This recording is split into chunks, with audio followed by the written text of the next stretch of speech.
Roy Suryo CS mengajukan uji laboratorium forensik independen terhadap ijazah Joko Widodo. Dua institusi independen yang ditunjuk Roy Suryo CS adalah Laboratorium Forensik Universitas Indonesia dan Badan Riset dan Inovasi Nasional. Mereka menyerahkan pada penyidik untuk menetapkan salah satu dari kedua lembaga yang diajukan itu yang nantinya akan melakukan uji forensik pembanding. Datang untuk meminta agar diadakan tes laboratorium forensik yang bersifat independen, yang hasilnya itu bisa kredibel, akuntabel, transparan, dan ini bisa dipertanggungjawabkan oleh para pihak dan tidak ada lagi pihak-pihak yang mengklaim itu tidak mewakili aspirasi begitu. Sebelumnya Polda Metro Jaya telah melakukan gelar perkara khusus kasus fitnah ijazah Jokowi. Dari gelar perkara tersebut, Roy Suryo CS masih tersangka. Polda Metro Jaya minta Roy CS ajukan pra-peradilan dengan status tersangka tersebut. Sementara itu pemirsa, tersangka fitnah Jokowi Roy Suryo kembali mempertanyakan watermark dalam foto ijazah Jokowi. Ya, Roy pun menduga ijazah Jokowi itu dimodifikasi. Saya jadi berpikir, apakah ini barang yang sama?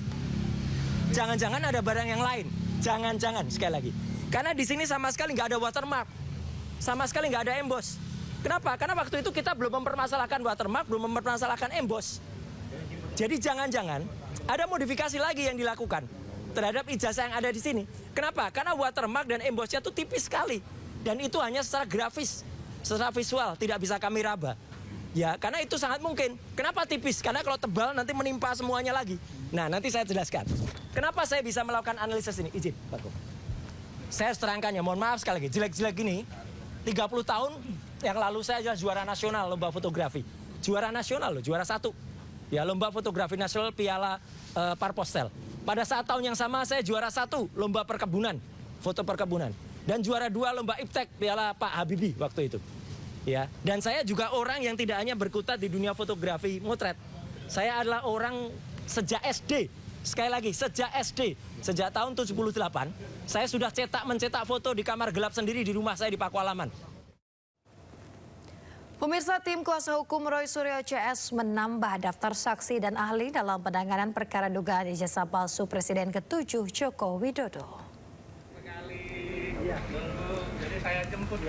Ya, Jamada Girsang menjelaskan pihaknya telah mengajukan 6 ahli dan 3 saksi dalam proses hukum dugaan ijazah palsu Joko Widodo. Salah satu nama yang diajukan sebagai saksi yakni akademisi Rocky Gerung. Girsang pun menegaskan penambahan saksi dan ahli telah sesuai prosedur hukum dan hal ini juga sebagai salah satu upaya untuk meluruskan sejumlah spekulasi di masyarakat. Saksi yang ahli yang kita sudah ajukan waktu gelar perkara itu ada 3 orang. Tapi saya nggak perlu spill namanya. Kemudian hari ini kita tambahkan lagi 3 ahli. Berarti total semua 6 ahli. Dan 3 saksi ada cert. Sebagai informasi, ahli yang kita ajukan hari ini adalah satu, saya sebut namanya adalah Rocky Gerung. Dan sudah confirm melalui Dr. Tifa bahwa Rocky Gerung akan menjadi saksi ahli, menjadi ahli dalam proses perkara berikutnya. Inilah detik-detik saat jenazah Koirudin, warga perumahan Surya Kencana, Desa Grogol, Tulungan, Sidoarjo, saat hendak dimakamkan di TPU desa setempat. Rombongan pembawa jenazah dihadang warga desa setempat yang menolak jenazah warga perumahan dimakamkan di TPU tersebut. Mengetahui hal tersebut, petugas kepolisian dan aparat TNI berupaya melakukan mediasi, namun tidak membuahkan hasil dan warga bersikukuh melarang jenazah untuk dimakamkan di wilayahnya. Pihak keluarga akhirnya mengalah, meski jenazah yang sudah berada di depan pemakaman akhirnya dibawa kembali ke rumah duka. Ironisnya, rombongan pembawa keranda mengalami kesulitan lantaran akses jalan yang sempit sehingga terpaksa melewati tembok pembatas TPU untuk mengeluarkan keranda dari area pemakaman.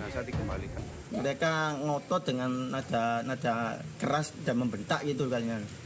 Jadi kita nggak tahu permasalahan asal muasalnya, kita nggak tahu. Lah kok dibuat kayak gini, kita ini nggak tahu apa-apa ya, kita cuma warga sini. Pemakaman penolakan tersebut diduga terkait sengketa fasilitas umum berupa jalan yang menuju makam. Warga desa mengklaim bahwa fasum tersebut milik desa dan bukan milik perumahan. Kini jenazah Koirudin dimakamkan di TPU Delta Praloyo di Candi Sidoarjo yang berjarak sekitar 12 km dari rumah duka. Dari Sidoarjo, Jawa Timur, Pramono Putra, iNews melaporkan. Pemirsa, Polda Jawa Tengah resmi menetapkan AKBP Basuki sebagai tersangka kasus kematian dosen Untak Dwinanda Lincia Levi. Ya, AKBP Basuki terbukti melakukan kelalaian yang berujung pada meninggalnya korban. Basuki, gimana Pak Basuki? Komentarnya Pak. Ini Pak Basuki gimana Pak? Direktorat Kriminal Umum Polda Jateng menetapkan AKBP Basuki sebagai tersangka dalam kasus kematian dosen Universitas 17 Agustus Dwinanda Lincia Levi. Penetapan tersangka dilakukan oleh penyidik Direktorat Kriminal Umum mengacu adanya unsur kelalaian yang dilakukan AKBP Basuki pada kematian korban di kamar hotel pada bulan November lalu. AKBP Basuki yang kini resmi dipecat atau dijatuhi sanksi pemberhentian tidak dengan hormat dari kepolisian akan kembali dilakukan pemeriksaan oleh Direktorat Kriminal Umum Polda Jateng sebelum adanya putusan banding dari Mabes Polri. 359 ya, kemudian ditambah dengan pasal berapa ya? 306 ya, 306 dan 306 junto 304 ya, kemudian pasal 359 tidak melakukan pertolongan kepada orang yang sedang membutuhkan pertolongan kesehatan, dan mengabaikan. Selain dijatuhi sanksi PTDH, AKBP Basuki dijerat dengan pasal 359 KUHP tentang kelalaian dan pasal 306 KUHP tentang penelantaran terhadap orang yang dalam penguasaan dengan ancaman hukuman maksimal 6 tahun penjara.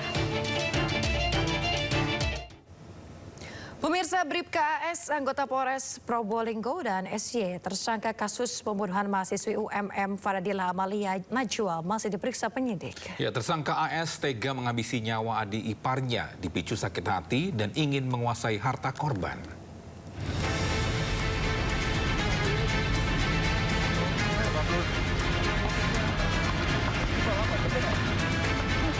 Inilah penampakan Bribka AS, anggota Polres Probolinggo, tersangka pembunuhan mahasiswi yang tak lain adalah adik iparnya sendiri. Bribka AS hanya tertunduk dan terdiam saat digelandang penyidik Jatanras ke gedung Ditreskrimum Polda Jawa Timur untuk menjalani pemeriksaan lanjutan pada Senin sore. Setelah hampir sepekan mengusut kasus pembunuhan terhadap adik ipar, polisi masih melakukan pendalaman dengan melakukan prarekonstruksi di TKP jasad korban yang rencananya Selasa besok. Karena ada beberapa keterangan dari kedua tersangka yang berbeda. Jadi harus kita cek lagi dan besok rencana kita lakukan prarekonstruksi. Kita cek ke lokasi terkait eksekusinya. Polda Jatim memastikan tersangka Bribka AS selain akan disanksi pidana juga akan mendapatkan sanksi kode etik dari institusi Polri. Dari Surabaya, Jawa Timur, Hari Tambayong, iNews melaporkan. Kita ke informasi lain, pemirsa. Roy Suryo CS ajukan uji laboratorium forensik independen ijazah Joko Widodo. Ya, mereka ajukan lembaga independen BRIN dan Universitas Indonesia sebagai pembanding hasil uji laboratorium forensik yang dilakukan oleh polisi.